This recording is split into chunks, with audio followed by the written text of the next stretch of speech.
My girlfriend sent me a text. I think we should make our relationship open, but only for me. I replied, seems reasonable. Then I shut down my bank account access, my apartment, and my availability to her. She realized what open truly meant when she couldn't contact me for 5 days. I, a 28-year-old man, had been with Lauren, 26, for 3 years. We'd been sharing my apartment for the past year. I thought we were rock solid until last Monday, when she dropped this bombshell via text while I was at work. Sweetie, I've been reflecting. I want to explore my desires and live a little before we settle down. I think we should open our relationship. I texted back. Let's discuss this when I'm home. No, I've made up my mind. But just for me, you're perfect as is. You don't need anyone else. I stared at my phone for a full minute. My colleague Marcus noticed my expression. You okay? I showed him the texts. He let out a low whistle. That's audacious. When I got home, Lauren was all dressed up in a new outfit I'd never seen. So, she said, spinning around, what do you think? About the dress or the one-sided open relationship? She laughed. Both. I have a date tonight with a guy from my Pilates class. Isn't this thrilling? A date? Already? Well, we've been chatting for a few weeks. Just as friends, but now we can explore more. You're cool with this, right? You're so confident and mature. The manipulation was blatant. I took a deep breath. You know what? Seems reasonable. Her face lit up. Really? You're amazing. I knew you'd get it, absolutely. Enjoy your night. She pecked my cheek and practically danced out the door. The moment she left, I got to work. First, I called my landlord, Mr. Jenkins, explained the situation. She's not on the lease, correct? He asked. Nope. Then she's your guest? Want her out? Not yet. Just keeping you informed. Next, I reviewed our finances. We'd been splitting costs, but I noticed something odd. She hadn't paid her share of utilities for 2 months or groceries for 3. I'd been too busy to notice. Her car insurance, on my plan. Her phone, on my account. Netflix, Hulu, Amazon Prime, Spotify, all mine. I didn't cancel anything. Yet. She came home at 2 a.m., humming. I pretended to be asleep. Tuesday, she was radiant, gushing about Ryan, Pilates guy, and their deep connection. He's so in tune with himself, you know? He gets my need for growth.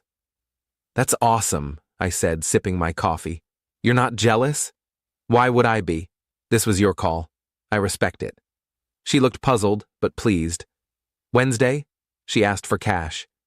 Babe, can you send me $200? I want to get my hair done for my date tonight. Oh, I figured since you're embracing independence, you'd cover your own dating expenses. But you always pay for my hair. Yeah, when we were exclusive. Now you're seeing other people. It doesn't seem fair for me to fund that. Her face twisted. You're being petty. How? You made a unilateral decision about our relationship. I'm just adapting. She stormed off, paid for her own hair. Thursday, things escalated.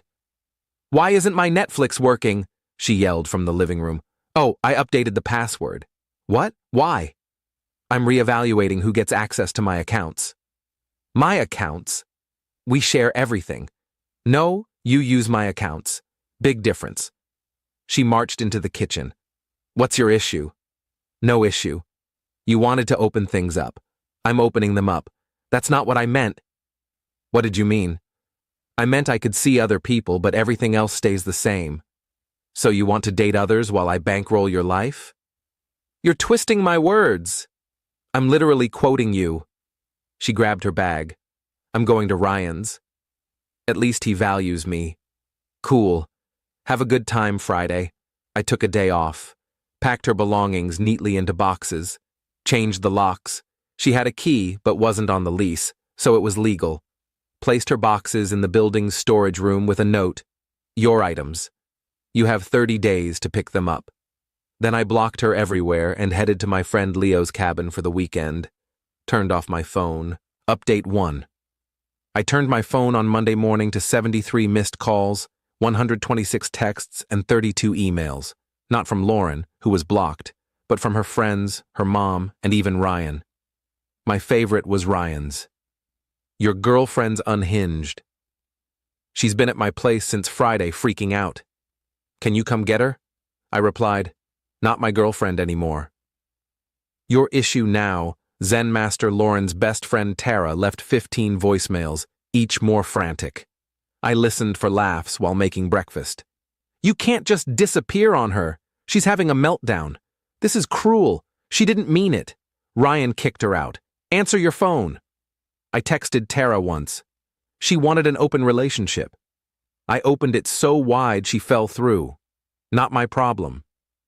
Lauren's mom, Patricia, showed up at my apartment. Building security called. There's a woman claiming to be your mother-in-law. I'm not married. Don't let her up, I heard Patricia yelling about that jerk who abandoned my daughter. That afternoon, I got a text from an unknown number, Lauren using her mom's phone. We need to talk. This is crazy. You can't just kick me out, I replied. I didn't kick you out. You left for Ryan's Thursday. I assumed you moved in with him since you're exploring new bonds. You changed the locks. Safety precaution. Lots of new people around lately. That's not funny.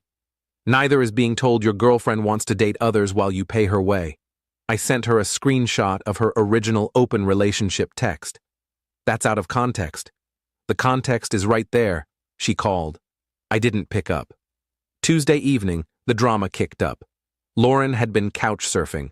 Ryan kicked her out after 2 days. She went to Tara's, but Tara's boyfriend wasn't okay with it. Then to her mom's, but Patricia's in a one-bedroom. Per Instagram, I had a burner account.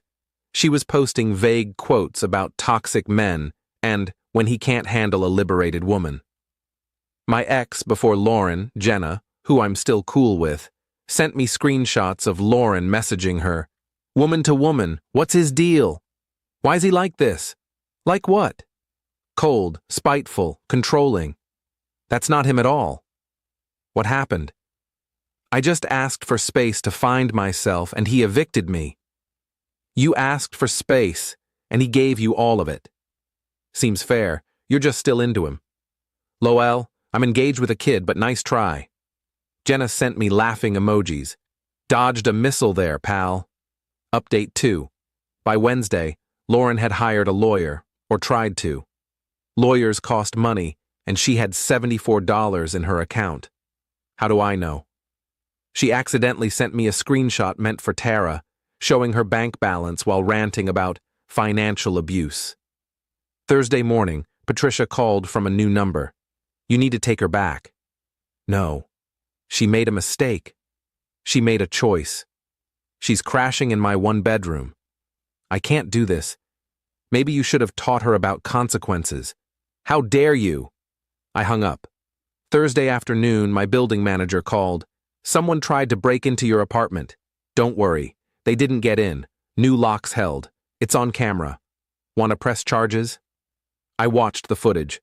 Lauren, trying her old key, then attempting to pry the lock with a credit card like in a movie. Security confronted her, and she bolted. I didn't press charges but filed a police report for records. That evening, Ryan texted again. Man, I'm sorry. I didn't know she had a boyfriend.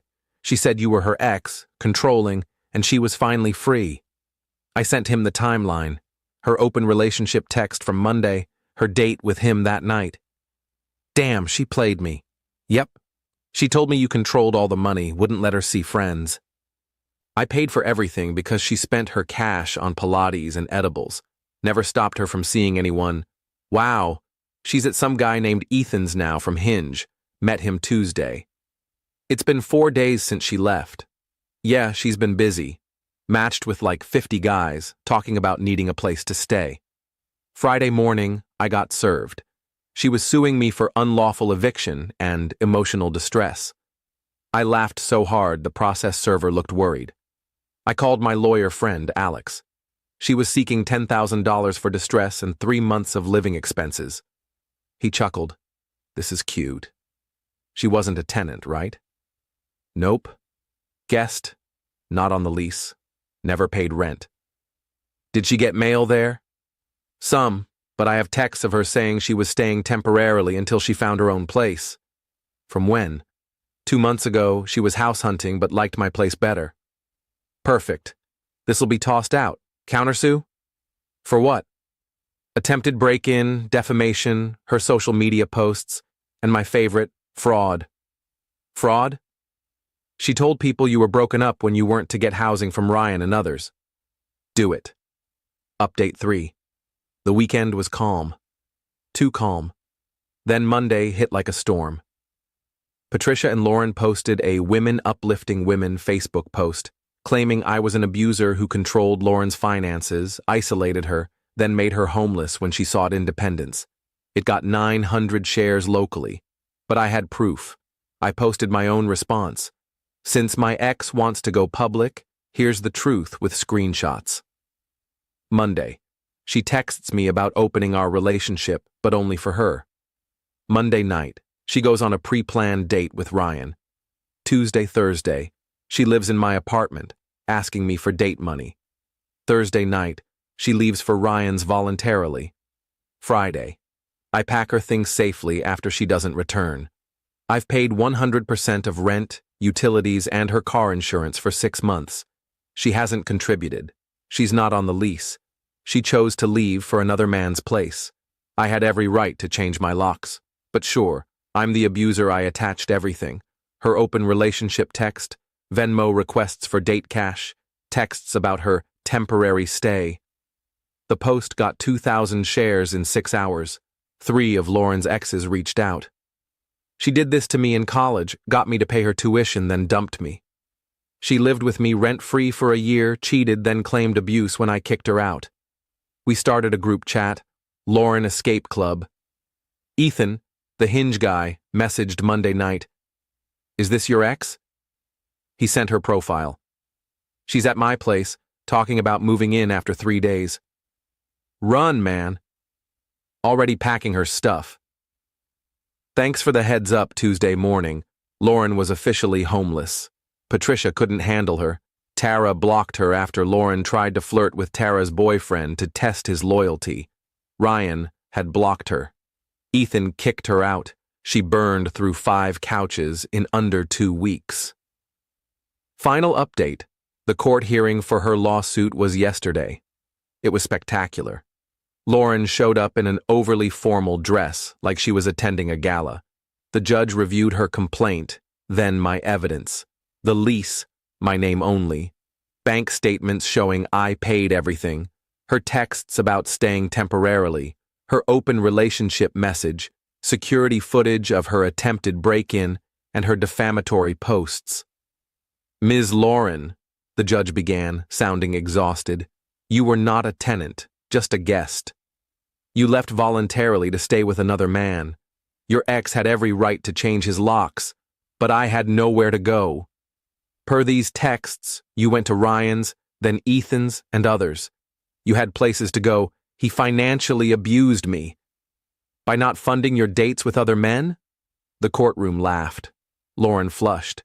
This is sexist. The judge, a woman, raised an eyebrow.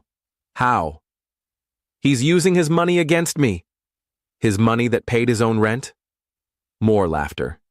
The judge dismissed her case with prejudice. She can't refile, and granted my countersuit. She owes me $500 for the attempted break-in, $1,000 for defamation, and $2,500 for 6 months of utilities and insurance she never paid. Lauren screamed in court. I don't have $4,000. Then I suggest you get a job, the judge said coolly. Patricia stood up. This is unjust. He manipulated the system. The judge. Your daughter wanted it all without consequences. She learned actions have costs. Case closed. Outside, Lauren tried one last ploy, fake tears streaming. I loved you. How could you do this? You did this to yourself. You wanted an open relationship. I just opened it fully. I didn't mean it like that. Then you should have communicated like an adult instead of deciding I'd bankroll your dating life. Ryan walked by. He was there for a parking ticket. saw us, and immediately turned around. Lauren chased him. Ryan? Babe, we could try again. He jogged away. Actually jogged. Patricia grabbed my arm. You destroyed her life. No, she destroyed her own life. I just stopped funding it. Lauren's now living with a cousin out of state, working at a retail job, per LinkedIn. Patricia paid the $4,000 judgment to save Lauren's credit. Ryan's in therapy, texting me about it. Ethan started a YouTube series, Red Flags I Missed. Lauren's episode 1. The Lauren Escape Club has monthly video calls. It's oddly healing. I'm dating someone new, Emma, from my hiking group. She has her own place, job, and doesn't believe in one-sided anything. Last week I got a text from an unknown number. I know this is Lauren. I'm sorry. I messed up. I just wanted to feel wanted. Can we talk? I replied, you wanted an open relationship just for you. That's not feeling wanted. That's entitlement. Don't contact me again. You're throwing away 3 years? You threw them away when you decided I should fund your dating life. Goodbye. She's blocked again. Per the Escape Club, she's pulling the same playbook with a new guy, posting about her toxic ex and needing a real man who gets polyamory. Poor guy doesn't know what's coming. But that's not my circus anymore. I'm living my life, paying my own bills, and dating someone who knows relationships are a two-way street. Funny how fully opening the relationship closed it for good. Play dumb games, win dumb prizes. Edit. For those asking, yes, this is all legal. She was a guest, not a tenant. The judge confirmed it. Edit 2. Ethan's YouTube is gaining traction. Lauren tried to flag it but has no case. Edit 3. Emma read this and laughed so hard she cried. She says Lauren sounds like her old roommate who wanted a shared pantry, but only for her snacks.